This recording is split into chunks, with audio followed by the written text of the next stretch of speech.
হাতে হ্যান্ডকাপ পরানো হলো, চোখ বেঁধে ফেলা হলো আর কি। গাড়িতে উঠালেন, গাড়িতে ভিতরে আমি বসলাম, উচ্চস্বরে গান ছেড়ে দেওয়া হলো, হিন্দি গান। আমাদেরকে 7 দিনের জন্য গুম করা হয় এবং এমন একটা জায়গায় রাখা হয় যে জায়গাটাকে এখন মানুষ আয়নাঘর নামে বলে আর কি। তো এই সুযোগটা কাজে লাগিয়ে খুব সুন্দরভাবে এটাকে পালিশ করা হচ্ছিল আর কি, যে আমরা পারিবারিক কারণে মাইক্রো সহ মানে গাড়ি সহ 7 দিন আত্মগোপনে চলে গেলাম, তাই না? এটা পুরোই মিথ্যা ছিল, এটা কোনো ব্যক্তিগত ইস্যু ছিল না, এটা একটা পরিকল্পিত গুম ইস্যু ছিল আর কি। মনে হলো যে maybe this is the end of my life, my journey, my mission. তা আমার মনে আছে যে আমি কালিমা শাহাদা পড়লাম। এখানে এসে আমার হাত ধরলো যিনি, ঠিক আছে, তিনি আমাকে বললেন যে we are from DB, please cooperate. এই তো সে ভাই লুঙ্গি পরা, তো আমি বললো আরে ভাই লুঙ্গি পরছেন, সমস্যা নেই, চলেন ওঠেন, ব্যাপার না, আমার পোশাক আছে, ওখানে গিয়ে দিয়ে দিব। তো ও বেচারা লুঙ্গি পরে উঠে গেছে, ও লুঙ্গি পরে আয়না করে।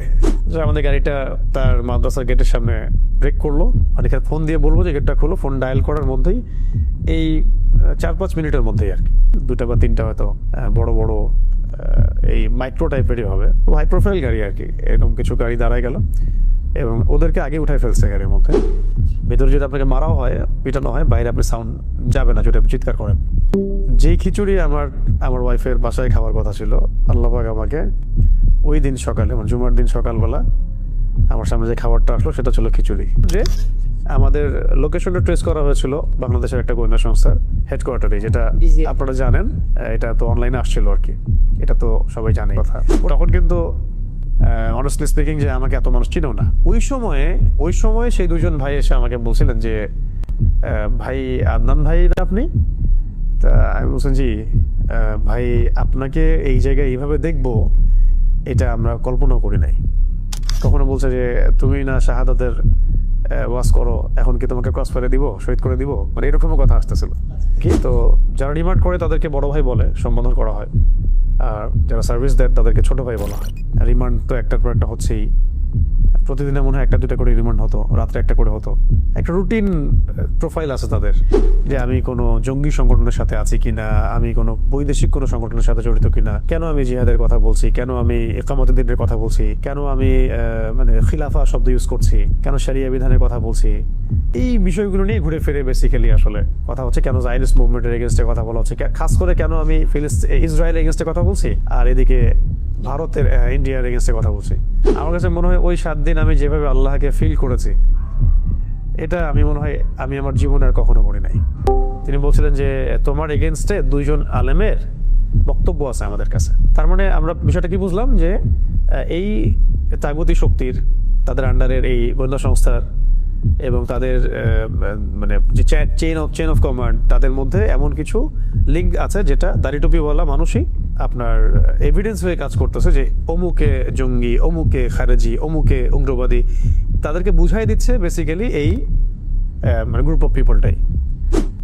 সারা দেশের মধ্যে অগণিত দিনী ভাই রাস্তায় নামলেন, মানববন্ধন করলেন, প্রোটেস্ট করলেন, ফেসবুকে লেখালেখি করলেন, সামাজিক যোগাযোগ মাধ্যমে লেখালেখি করলেন। দেশ তো ছিলই, দেশের বাইরেও অনেক অ্যাক্টিভিস্টরাও এটার সাথে যুক্ত ছিল। ফেস দ্য পিপলের সাগর ভাইয়ের কথা না বললেই না। দীর্ঘ সময় আমরা সেটা ওইভাবে অনলাইনে বলতে পারি নাই।